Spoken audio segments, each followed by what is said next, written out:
Hello dear students, कैसे हैं आप सब। उम्मीद करता हूँ आप सब खैर आफियत से होंगे। कापी पेंसिल निकाल लें, साथ साथ नोट्स बनाना स्टार्ट करें। आज के दिन हम डिवीजन एल्गोरिथम की मदद से कुछ क्वेश्चंस करेंगे। ये पहले वीडियो स्टार्ट कर ली थी तो वो थोड़ी सी गलती हो गई, जिसकी वजह से दोबारा ठीक है। डिवीजन एल्गोरिथम की मदद से हमने क्वेश्चंस को सोल्व करना है। 5 क्वेश्चंस हैं बस। डिवीजन एल्गोरिथम के बारे में पता होना चाहिए कि जब हमने ए को अंदर रख के बी पे डिवाइड करवाना है, ठीक है, तो उस वक्त वहाँ पे कोई ना कोई कोशेंट आता है, कोई ना कोई रिमाइंडर आता है। रिमाइंडर जो है वो ज़ीरो से बड़ा होता है या ज़ीरो के बराबर भी हो सकता है, लेकिन ये रिमाइंडर लेस देन होता है डिवाइड करने वाले से। ठीक है, अब ये हमारे पास डिवीजन एल्गोरिथम है। तो इस डिवीजन एल्गोरिथम को यूज़ करते हुए हमने ये वाला वर्जन बनाना है, ए is equal to B Q plus R, जहाँ पे आर वो जो है वो 2b से ग्रेटर देन इक्वल टू है और लेस देन है 3b से। क्वेश्चन नंबर 1 हो जाएगा। अब क्वेश्चन नंबर 1 क्या है, जिस तरह आप व्हाट्सएप को यूज़ करते हैं तो या कोई यूट्यूब या इंस्टाग्राम कोई भी चीज़ यूज़ करते हैं तो वो एक न्यू वर्जन भेज देते हैं। इसी तरह डिवीजन एल्गोरिथम का ये हमारे पास वर्जन हम पढ़ के आए हैं। अब इस चीज़ को यूज़ करते हुए हमने एक न्यू वर्जन बनाना है, ये वाला। अगर हम ये वर्जन बना लेंगे तो इसका मतलब हमारा क्वेश्चन नंबर 1 कंप्लीट हो जाएगा। ये कैसे करना है जब हम क्वेश्चन स्टार्ट करेंगे उस वक्त देखेंगे। Question number 2। क्वेश्चन नंबर 2 कहता है कि दुनिया का कोई भी आप इंटीजर ले लें। शो करना है हमने एनी इंटीजर, कोई भी दुनिया जहाँ का इंटीजर ले लें, आपने शो करना है उसको 2q या 2q+1 के फॉर्म में हम लिख सकते हैं। q का मतलब कोई भी इंटीजर हो सकता है। एग्जाम्पल मैंने दी थी यहाँ पे कि अगर मैंने एक नंबर 63 रैंडमली कोई भी एक इंटीजर उठा लिया 63, तो इस 63 को या तो मैं 2q या 2q+1 की फॉर्म में, इन दोनों में से एक की फॉर्म में लिख सकता हूँ। यानी कि या तो वो इस फॉर्म में लिखा जाएगा या इस फॉर्म में लिखा जाएगा। तो अगर आप देखें तो मैंने इस 63 को 2 × 31+1 लिख दिया। ये 62 प्लस 1 63, ठीक है। यानी कि ये इंटीजर है, इसको मैंने q कह दिया, तो मैंने 63 को इस फॉर्म में लिख दिया 2q+1। इसी तरह अगर मैं 68 उठाता तो इसको मैं लिखता 2 × 34, और 34 एक इंटीजर है, इसकी जगह मैंने q लिख दिया, तो ये मेरे पास आ गई 2q। इसी तरह आप कोई भी इंटीजर ले लें, वो या तो इवन होगा या तो ओड। अगर तो वो इवन है तो वो 2q की फॉर्म में लिखा जाएगा, अगर तो वो ओड है तो वो 2q+1 की फॉर्म में लिखा जाएगा।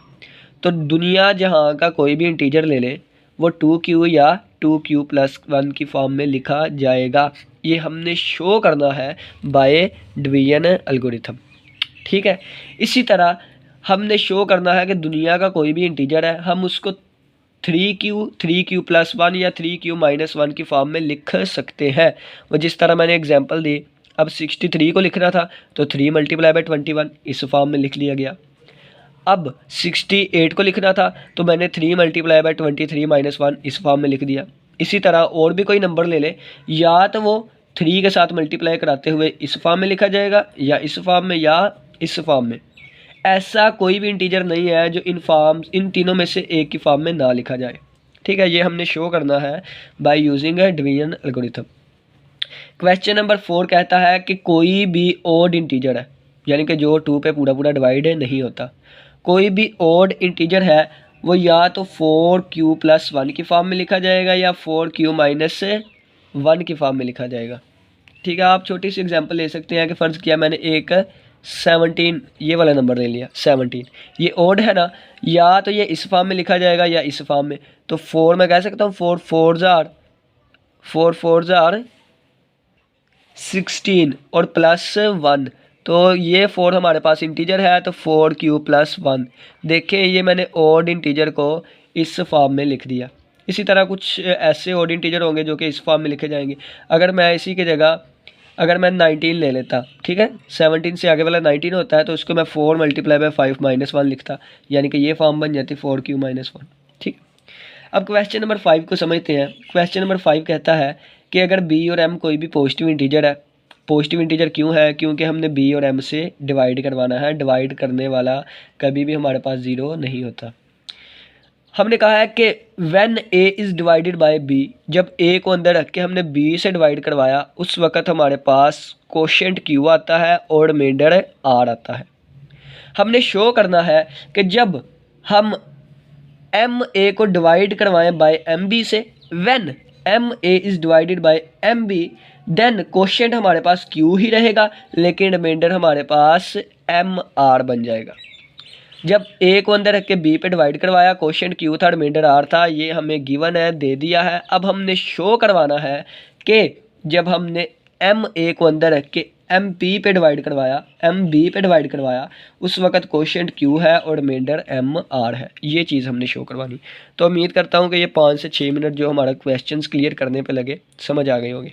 पहला क्वेश्चन क्या है, थोड़ा सा हमने वेरिएंट चेंज करना है डिवीजन एल्गोरिथम का। दूसरा, तीसरा, चौथा क्वेश्चन हमें कहता है कि हम इंटीजर्स को इन फॉर्म्स में लिख सकते हैं, इसके अलावा कोई फॉर्म नहीं होगी। और यानी कि 2q+ और 2q+1, इसके अलावा कोई फॉर्म रिड्यूसेबल यानी कि सबसे एंड वाली फॉर्म यही है। अब देखिए पांचवा क्वेश्चन कहता है कि जब हमने ए को अंदर रख के बी पे डिवाइड करवाया, कोशेंट क्यू आया, रिमाइंडर आर आया। जब हम एम ए को अंदर रख के बी एम पे डिवाइड करवाएंगे, कोशेंट क्यू ही रहेगा लेकिन रिमाइंडर आर एम बन जाएगा। क्वेश्चन सोल्व करना स्टार्ट करते हैं, ठीक है। तो चलिए आइए क्वेश्चन नंबर 1 करते हैं। बुक आपके पास होगी तो बुक पे अगर आप क्वेश्चन देखें तो हमने बना के क्या बनाना है, हमने बनाना है ए is equal to B Q plus r है, जहाँ पे आर हमारा greater than equal to 2b है और लेस दैन किससे है, 3b से, ठीक है ना। तो सबसे पहले देखें कि हमारे पास ये तो डिवीजन एल्गोरिथम होता है, ये हमने लेके आना है, ठीक है ना, इस चीज़ को हमने बनाना है। तो पहले ए और बी अगर मैं कहूँ कोई भी हमारे पास इंटीजर्स है, ठीक है। फिर हम क्या करेंगे, ए को अंदर रख के हमने बी पे डिवाइड करवाया तो कोई ना कोई यहाँ पे कोशेंट आ गया और कोई ना कोई रिमाइंडर आ गया, ठीक है। यहाँ पे कोशेंट क्यू है तो हम इसको नाम चेंज करने के लिए ये वाला नाम दे दिया, ठीक है। तो बी हमारे पास ग्रेटर दैन 0 है, ठीक है, क्योंकि डिवाइज़र है। अब देखें जब ए को अंदर रखा और बी से डिवाइड करवाया तो वहाँ कोई ना कोई कोशेंट Q1 आएगा प्लस कोई ना कोई रिमाइंडर R1 आएगा, ठीक है। और आपको पता है रिमाइंडर 0 से बड़ा होता है और लेस देन होता है डिवाइड करवाने वाले से। ये हमने बाय डिवीजन एल्गोरिथम ये चीज़ लिख ली। अब हमें क्या चाहिए, हमें यहाँ पे चाहिए 2b चाहिए। तो हम 2b को प्लस भी करेंगे और माइनस भी करेंगे, ठीक है। तो यहाँ पे हमने 2b को प्लस कर दिया और माइनस भी कर दिया 2b को, ठीक है। और यहाँ भी 0 + 2b और -2b, ठीक है, ये हमने लिख दिया। और अगर आप इस तरह जाए ना तो आप इस तरह भी कर सकते हैं। देखें कि अगर एक छोटी सी एग्जांपल, अगर 5 लेस देन है 10 से और ये लेस देन है 17 से, ठीक है। तो आप कोई भी नंबर जो है ना अगर प्लस करना चाहते हैं तो तीनों तरफ प्लस करेंगे। 5 + 2 लेस देन होगा 10 + 2 लेस देन होगा 17 + 2, ठीक है। ये देखिए 7 छोटा है 12 से, छोटा है 19 से, ठीक है। इसी तरह हम तीनों तरफ यहाँ 2b को ऐड करेंगे, +2b और ये आ जाएगा हमारे पास लेस देन b + 2b, ठीक है। ये चीज़ आ गई, तीनों तरफ हमने 2b को ऐड कर दिया। ये कैसे ऐड किया या इस पे फ़र्क आता है कि नहीं, अगर आप इसकी डिटेल लेना चाहते हैं तो हम छोटी क्लासेस में इनइक्वालिटी वाला चैप्टर पढ़ के आए थे, वहाँ पे ये सारी प्रॉपर्टीज़ लिखी होती हैं, ठीक है। अब देखें इस चीज़ को और इस चीज़ को हमने इकट्ठा कर लिया तो ये आ जाएगा a is equal to bq1 और -2b और प्लस r1 और प्लस 2b, ठीक है। और हमारी जो 7 कंडीशंस यूज़ हो रही थी वो ये है कि 0 + 2b आंसर आएगा 2b और ये लेस देन इक्वल टू किसके, r1 + 2b और लेस देन है b + 2b, ये आ गया 3b, ठीक हो गया। अब आगे देखें, अब इनमें से मैंने क्या किया, इन दोनों में से b को कॉमन लिया तो बाकी बचा q1 - 2, ठीक है, और प्लस r1 + 2b, इसको मैंने ब्रैकेट में बंद कर दिया। अब देखिएगा, अब ये मैंने लिख दिया 2b less than equal to, इसको भी मैंने ब्रैकेट में बंद कर दिया, ठीक है। अब देखें Q1 हमारे पास क्या था, तो डिवीजन एल्गोरिथम के ज़रिए Q1 हमारे पास कोई ना कोई इंटीजर होगा, ठीक है। अगर Q1 कोई ना कोई इंटीजर है तो Q1 माइनस 2 भी कोई ना कोई इंटीजर होगा, तो ये आ गया B, और इसके हाँ यहाँ मैंने लिख दिया इंटीजर, और प्लस इस चीज़ को मैंने क्या लिख दिया, इस चीज़ को मैंने लिख दिया इंटीजर। इंटीजर भी लिख सकते हैं आप और रिमाइंडर भी लिख सकते हैं। और रिमाइंडर कहाँ से आ गया, जब ए को अंदर रख के बी पे डिवाइड करवाया तो वहाँ अब क्वोशंट क्या आ रहा है Q1 माइनस 2, और रिमाइंडर क्या आ रहा है R1 प्लस 2B। ठीक है, तो यहाँ पे ये आ गया 2B और लेस देन इक्वल टू, इस सारे की जगह पे हमने R1 प्लस 2B की जगह रिमाइंडर लिखा था, R1 प्लस 2B की जगह हम क्या लिखेंगे, रिमाइंडर। ठीक है, लेस देन है 3B से, तो इस इंटीजर को मैंने Q का नाम दे दिया और इसको मैंने R का नाम दे दिया, तो ये बन गया 2B is less than equal to R है और ये B। तो यही हमने वर्जन लेके आना था। तो ये देखें हमारी यही चीज़ बिल्कुल प्रूव हो गई है। ठीक है, क्वेश्चन नंबर 1 कंप्लीट हो गया। अब चलते हैं क्वेश्चन नंबर 2। आपकी बुक पे ये चीज़ अलहदा सोल्व कर दी गई है, बाद में ये कंडीशंस को लेके चला गया, लेकिन मैंने दोनों इकट्ठे चीज़ें लेके गई, आप जिस तरह मर्जी कर सकते हैं। नेक्स्ट क्वेश्चन नंबर 2 हमारे पास आया था कि शो करना है कि कोई भी इंटीजर 2Q या 2Q प्लस 1 की फॉर्म में लिखा जा सकता है। और क्वेश्चन नंबर 3 है, हमने शो करना है कि कोई भी इंटीजर 3Q प्लस 1 और 3Q माइनस 1 की फॉर्म में लिखा जा सकता है। तो ये क्वेश्चन नंबर 2 आसान है, बहुत आसान है, आपने खुद करना है। क्वेश्चन नंबर 3 मैं करता हूँ। ठीक है, ये 2 आपने खुद करके सेंड करना है, चेक करवाना है, और क्वेश्चन नंबर 3 मैं आपको करके देता हूँ। शो करना है कि हर एक इंटीजर जो है वो 3Q प्लस 1 या 3Q माइनस 1 की फॉर्म में लिखा जा सकता है। और Q जो है आपने यहाँ पे स्पेशली नाम नहीं है Q का मतलब क्या है, इंटीजर। ठीक है, तो बार बार यहाँ 3 multiply by integer, 3 multiply by integer plus 1, 3 multiply by integer minus 1 की जगह बार बार इंटीजर लिखने की बजाय उन्होंने एक स्पेशल नाम Q दे दिया। ठीक है, तो चलिए जी हम बाकी अब क्वेश्चन ये करते हैं। चलें जी, यहाँ पे क्वेश्चन नंबर 3 करते हैं। क्वेश्चन नंबर 2 आपने खुद करना है। Show that every integer is of the form 3Q plus 1 or 3Q minus 1 where Q कहाँ से बिलोंग करता है, इंटीजर्स में से। ठीक है, अगर आपने कंसेप्ट्स क्लियर करने हैं और अपने माइंड को सेटिस्फाई करना है तो आप यहाँ पे Q को एक इंटीजर ही समझे, Q को Q ना समझे कि Q है कोई और M नहीं इसकी जगह लिख सकते, Q1 नहीं लिख सकते, Q2 नहीं लिख सकते। बस ये समझे कि Q यहाँ पे क्या है, एक इंटीजर है, Q इंटीजर ही है। ठीक है ना, नाम कोई भी हो सकता है। तो इसका हम सोल्यूशन देखते हैं।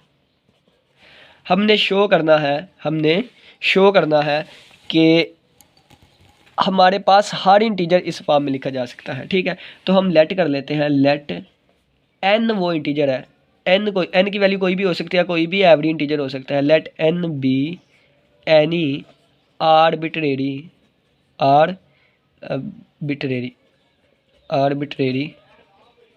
इंटीजर। आर्बिट्रेरी इंटीजर का मतलब है कि इंटीजर की वैल्यू कुछ भी हो सकती है। ठीक है ना, कोई भी फॉर्म हो सकती है। देन फिर क्या होगा, बाय डिवीजन एल्गोरिथम, हम इस पे डिवीजन एल्गोरिथम अप्लाई कर देंगे। बाय डिवीजन एल्गोरिथम, अब यहाँ पे 3 आ रहा है, 3Q प्लस 1 3Q माइनस 1, इसका मतलब हमने 3 से डिवाइड करवाना है। तो कोई भी एक इंटीजर n है जिसको हमने अंदर रख के 3 पे डिवाइड करवाया है, तो कोई ना कोई क्वोशंट आता है और कोई ना कोई हमारे पास रिमाइंडर आता है। ठीक है, कोई ना कोई क्वोशंट आता है, कोई ना कोई रिमाइंडर आता है। इसको हम लिखेंगे n is equal to 3Q plus R, और डिवीजन एल्गोरिथम हमें कहता है कि R जो है वो 0 से ग्रेटर देन इक्वल टू होता है और लेस देन होता है डिवाइड करवाने से, यानी कि 3 से। अगर इस चीज़ को हम ओपन करके देखें तो R हमारे पास एक इंटीजर है जो कि 0 के बराबर भी हो सकता है, 0 से बड़ा भी है और लेस देन है 3 से।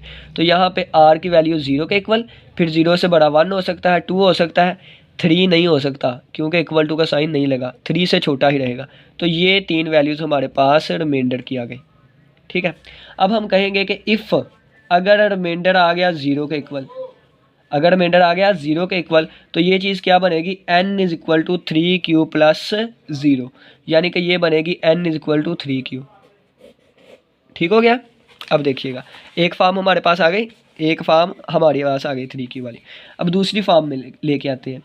अगर रिमाइंडर आएगा हमारे पास 1 के इक्वल, तो ये हमारे पास क्या बनेगा, n is equal to 3Q plus 1। दूसरी फॉर्म भी आ गई, अब तीसरी फॉर्म लेके आते हैं। अगर रिमाइंडर हमारे पास आ गया 2, ठीक है, उस वक़्त हमारे पास n is equal to 3q+2 आएगा। ये भी चीज़ बिल्कुल ठीक है, यानी कि वो आपको 3q-1 की जगह 3q+1 भी दे सकते थे, लेकिन उन्होंने 3q-1 दिया, हम इसको 3q-1 बनाएंगे। तो n is equal to 3q+2 लिखा है, हम इसमें 1 ऐड भी कर देंगे, 1 सब्ट्रैक्ट भी कर देंगे, ठीक है। तो ये n is equal to 3q और इन दोनों को प्लस किया +3 और -1 बन गया, ठीक है। तो n किसके इक्वल आ गया, n इज़ इक्वल टू 3 हमने कॉमन लिया तो ये आ गया q+1 और -1, ठीक है। अब देखें q हमारे पास कोई ना कोई इंटीजर था, तो q+1 उससे आगे वाला इंटीजर होगा, यानी कि वो भी एक इंटीजर होगा, तो 3 मल्टीप्लाई बाय सम इंटीजर और -1, और इसी इंटीजर को हमने कोई एक नाम दे दिया 3q-1, ठीक है। तो ये भी हमारा प्रूव हो गया। अब हम इसको 3q-1 की, अब आप कहेंगे कि यहाँ पे 3q-1 लिखा हुआ है, हमने यहाँ पे 3q1-1 लिख दिया।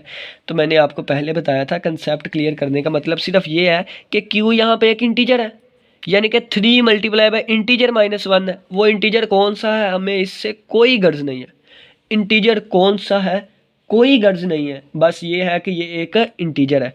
तो ये देखें इस यहाँ पे भी 3 के साथ एक इंटीजर है और -1, ठीक है ना। तो इससे हमें कोई फ़र्क नहीं पड़ता, यहाँ q1 लिखा है, q2 लिखा है, q5 लिखा है, q10 लिखा है, m लिखा है, n लिखा है, o लिखा है, p लिखा है, हमें सिर्फ इससे गर्ज है कि 3 के साथ एक जो भी मल्टीप्लाई हो रहा है वो एक इंटीजर है, ठीक है।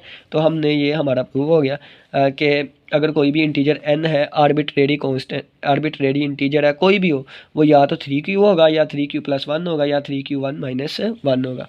नेक्स्ट जो मैंने क्वेश्चन छोड़ा है सेकंड क्वेश्चन, उसमें आपने सिर्फ क्या करना है, अब देखें उसका भी थोड़ा सा मैं हिंट आपको यहीं पे दे देता हूँ, यहीं पे n को अंदर रख के अब हमने 2 से डिवाइड करवाना है, ठीक है ना। दूसरा क्वेश्चन कोई ना कोई क्वेश्चन आएगा, कोई ना कोई रिमाइंडर आएगा, ठीक है। तो ये लिखेंगे n is equal to 2q+r और r की वैल्यू 0 से बड़ी होगी, <2 से होगी। इसको ओपन करें, या तो रिमाइंडर 0 या 1। अगर रिमाइंडर 0 आया है तो ये क्या बनेगा, n is equal to 2q, r की जगह 0 आ गया।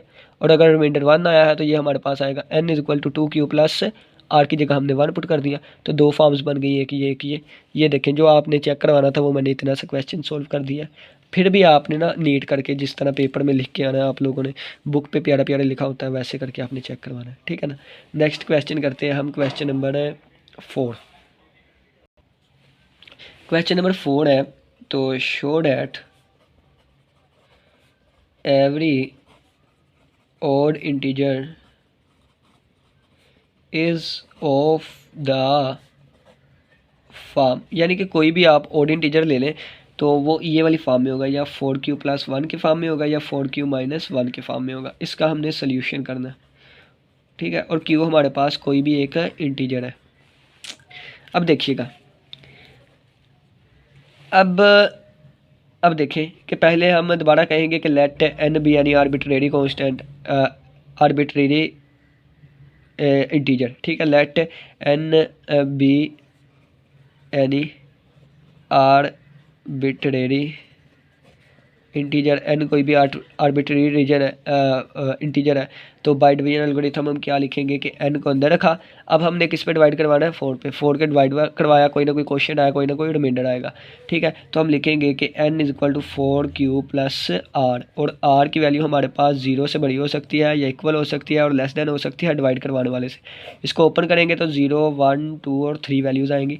जब r की वैल्यू 0 होगी तो इसमें पुट किया n is equal to 4q+0 आ गया, यानी कि n आ गया 4q, ठीक है। n आ गया 4q, यानी कि हम n को इस फॉर्म में लिख सकते हैं, ठीक है। अब देखिएगा, लेकिन हम n को ऐसे भी तो लिख सकते हैं कि 2 मल्टीप्लाई बाय 2q, ठीक है। और अगर q एक इंटीजर है तो 2q भी एक इंटीजर होगा, ये भी इंटीजर है, ठीक है। तो 2 मल्टीप्लाई बाय इंटीजर एक इवन नंबर होता है, ठीक है। हमने ये दो फॉर्म्स प्रूव करनी है ओड इंटीजर के लिए। ये एक इवन इंटीजर है, इवन इंटीजर इस फॉर्म में लिखा जाएगा, ठीक है। यानी कि ये हमारे प्रूफ का हिस्सा नहीं है, लेकिन फिर भी हम इसको सोल्व करेंगे, कहेंगे कि हमारे पास एक इंटीजर की form I n is equal 4q, लेकिन ये इवन इंटीजर की फॉर्म है, हमें ओड इंटीजर की चाहिए। फिर हम लिखेंगे r इज़ इक्वल 1, जब r की वैल्यू 1 होगी तो n is equal to 4q plus r की जगह 1 रख दिया, तो ये हमारे पास एक फॉर्म आ गई, ठीक है। अब हमने साबित करना है ये फॉर्म क्या है, ओड इंटीजर है। तो ओड इंटीजर साबित करने के लिए हम लिखेंगे n is equal to 2 multiply by 2q और +1। तो यहाँ से n is equal to 2 multiply by, ये कोई ना कोई इंटीजर है, तो 2 मल्टीप्लाई बाई इंटीजर +1 यानी कि 2k+1 की फॉर्म हमारे पास एक ओड होती है। हमने साबित कर दिया कि ये हमारे पास ओड इंटीजर है, ठीक है। यानी कि ये फॉर्म हमने साबित कर दी ओड इंटीजर के लिए। अब नेक्स्ट r की वैल्यू हम लेते हैं 2। जब 2 लेंगे तो ये आएगी n is equal to 4q plus r की जगह अब हमने 2 पुट कर दिया, 2 पुट कर दिया तो ये आ जाएगा n इज इक्वल टू, अब देखें कि 4 और इसको हम 2q लिख सकते हैं, ठीक है। तो 2 बार 4q और +2, ठीक है। अब देखें, अब इन दोनों में से 2 को हमने कॉमन ले लिया यहाँ से और इस पूरे में से 2 कॉमन लिया, बाकी के बचा 2q+1। तो 2q+1 भी कोई ना कोई इंटीजर होगा, तो ये भी इंटीजर। तो 2 मल्टीप्लाई बाई इंटीजर या 2k कह लें या 2 कुछ भी इंटीजर कह लें, ये हमारे पास एक इवन नंबर होता है, ठीक है। इसका मतलब ये फॉर्म लिख सकते हैं लेकिन इवन के लिए, लेकिन हमने प्रूव करनी है ओड इंटीजर के लिए, ठीक है। अब रिमाइंडर की वैल्यू 3 होगी, तो r की वैल्यू अब हम 3 पुट करेंगे तो ये आ जाएगा n is equal to 4q plus r की जगह हमने 3 रख दिया 3, ठीक है। अब देखें n is equal to 4q plus 3, इसमें हमने +1 ऐड भी किया और सब्ट्रैक्ट भी किया, तो यहाँ से 4q प्लस 4 और -1, यहाँ से n is equal to 4 common आया, बाकी बचा q+1 और -1। अब ये हमारे पास कोई ना कोई एक इंटीजर है, तो हम लिखेंगे n is equal to 4 multiply by some integer और -1। आप इस तरह नहीं तो इस तरह कर लें कि यानी कि इसको 2 मल्टीप्लाई बाई 2 लिख लें, ठीक है। 2 मल्टीप्लाई बाई 2 लिख लिया। अब ये अंदर वाली चीज़ सारी इंटीजर होगी, तो ये 2 मल्टीप्लाई बाई इंटीजर -1, ये भी हमारे पास एक ओड नंबर है, ठीक है। किसी भी इवन नंबर से एक निकालें तो वो ओड बन जाता है। तो ओड नंबर के लिए एक हमारे पास ये वाली फॉर्म आ गई। कौन सी फॉर्म कहाँ गई, ये वाली। इसको हमने अगर क्यू का नाम दे दिया, क्यू का नहीं मैंने पहले आपको बताया है, इसका मतलब इंटीजर कोई भी हो सकता है, तो आप Q1 का नाम दे दें, ठीक है। तो ये हमारे पास एक ये फॉर्म आ गई 4q-1 ओड इंटीजर के लिए, यानी कि ओड के लिए हमारे पास ये एक फॉर्म आ गई। तो उन्होंने क्या लिखा है 4q-1, तो आप इस फॉर्म को सोल्व करें। n is equal to 4 common आ गया, q+1 और -1 बचा, तो n इज इक्वल टू 4 और इसको मैंने q1 का नाम दे दिया और -1, ठीक है। ये वाली फॉर्म आ गई। आपने ये फॉर्म यहाँ पे q2 कह लें, आपने ये फॉर्म इसलिए बनाई कि आपको पता चले ये ओड है, और ये फॉर्म इसलिए बनाई क्योंकि हमने ये फॉर्म लेके आनी थी, ठीक है। ये क्वेश्चन भी हमारा क्लियर हो गया। नेक्स्ट लास्ट क्वेश्चन हमारे पास बचता है क्वेश्चन नंबर 5, और 5 को हम यहाँ पर ही करेंगे। 5 क्वेश्चन कहता है, बुक से पढ़ लीजिएगा, स्टेटमेंट बढ़िया है कि b और m हमारे पास कोई भी पॉजिटिव इंटीजर्स हैं, ठीक है। डिवाइज़र है ना, इस वजह से उन्होंने कहा है कि जब हमने a को अंदर रख के b पे डिवाइड करवाया है तो कोई ना कोई क्वोशिएंट q आया है, कोई ना कोई रिमाइंडर r आया है। ये चीज़ हमें गिवन है, हमने शो करवाना है, प्रूव करवाना है कि जब हमने m a या a m को अंदर रख के b m पे डिवाइड करवाया है तो उस वक़्त क्वोशिएंट हमारे पास q ही रहेगा, लेकिन रिमाइंडर हमारे पास r m आएगा। ये हमने साबित करवाना है इस चीज़ की मदद से, ठीक है। तो पहले इस पे डिवीजन एल्गोरिथम अप्लाई करेंगे हम। तो डिवीजन एल्गोरिथम अप्लाई करेंगे तो ये आ जाएगा a is equal to BQ plus r, और r हमारे पास 0 से बड़ा या इक्वल होता है और लेस देन होता है डिवाइड करवाने वाले से, ठीक है। अब दोनों तरफ हमने m से मल्टीप्लाई करवाया तो ma equal to BMQ plus RM, और यहाँ भी ये 0 से भी मल्टीप्लाई करवाएंगे m को, m multiply by 0 less than equal to MR less than BM, ठीक है। अब देखिए MA is equal to BM, और ये हमारे पास Q क्वोशिएंट और प्लस ये RM रिमाइंडर है, और ये हमारे पास 0 बन गया less than equal to MR less than BM। और यही चीज़ तो हमने शो करवानी थी कि जब हमने AM को अंदर रख के BM पे डिवाइड करवाया, क्वोशिएंट Q आया और रिमाइंडर RM आया, लें जी हमारा साबित हो गया, ठीक है। और इसमें कोई भी चीज़ नहीं, आप हाँ बस यही है, ठीक है ना। या आप इसके गिर्द ब्रैकेट लगा लें, इसके गिर्द बस ब्रैकेट लगाने का मतलब ये है कि क्वोशिएंट को अलहदा किया गया, ये चीज़ क्वोशिएंट है, और इसके गिर्द ब्रैकेट लगाएंगे तो ये साबित करेगा कि ये डिवाइज़र है, इसको अलहदा किया गया। तो हम यहाँ साथ में लिख देंगे when MA is divided bye BM then quotient is Q and remainder is RM, ठीक है, हंस प्रूफ। ठीक है, तो उम्मीद करता हूँ कि आज के लेक्चर की समझ आई होगी। बस 5 क्वेश्चंस किए, 4 मैंने किए, 5वें मैंने कर दिया था, लेकिन सेकंड क्वेश्चन जो था ना कि वो आपने खुद नोट करके ना चेक करवाना लाजमी। उम्मीद करता हूँ कि आज के लेक्चर की समझ आई होगी। किसी का कोई भी क्वेश्चन होगा तो लाजमी पूछिए। इसी के साथ इजाज़त दीजिए। अल्लाह हाफिज़, अल्लाह निगहबान। अब एक और मज़े की बात एंड पे ये कि कोई भी इंटीजर ले लेना, फ़र्ज़ किया कि मैंने कोई भी एक इंटीजर ले लिया n, तो उसको अगर हमने 12 से डिवाइड करवाया, कोई भी आप किसी भी नंबर से डिवाइड करवा सकते हैं। फ़र्ज़ किया 12 से डिवाइड करवाया, जब 12 से डिवाइड करवाया है तो उसके रिमाइंडर या 0 1 2 3 4 5 6 7 8 9 10 11 ये रिमाइंडर्स आएंगे। ठीक है, अब 12 रिमाइंडर नहीं आ सकता क्योंकि वो दोबारा 0 बन जाएगा। ये हमारे पास सारे रिमाइंडर्स आएंगे। तो अगर कोई भी दुनिया का एक इंटीजर है, जब हम उसको 12 से डिवाइड करवाएंगे तो उसकी फॉर्म्स क्या क्या बनेगी? 12 क्यू बनेगा, 12 क्यू प्लस 1 बनेगा, 12 क्यू प्लस 3 बनेगा, 12 क्यू प्लस 4 बनेगा, 12 क्यू प्लस 2 बनेगा, इसी तरह 12 क्यू प्लस 11 बनेगा।